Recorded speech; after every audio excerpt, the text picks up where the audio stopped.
Macam mana kita nak simpan KWSP dengan Alliance Bank? Pertama sekali, log masuk ke akaun Alliance Online dan pilih EPF Self Contribution. Dekat sini, kita perlu masukkan nombor akaun KWSP. Seterusnya, pilih jenis bayaran, sama ada caruman sukarela ataupun caruman aisaraan aisuri.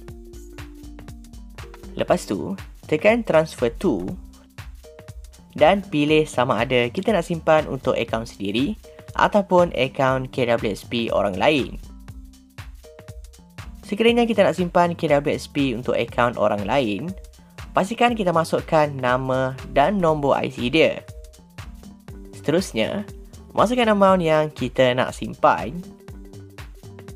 Akhir sekali, semak semula semua maklumat dan teruskan dengan proses pembayaran.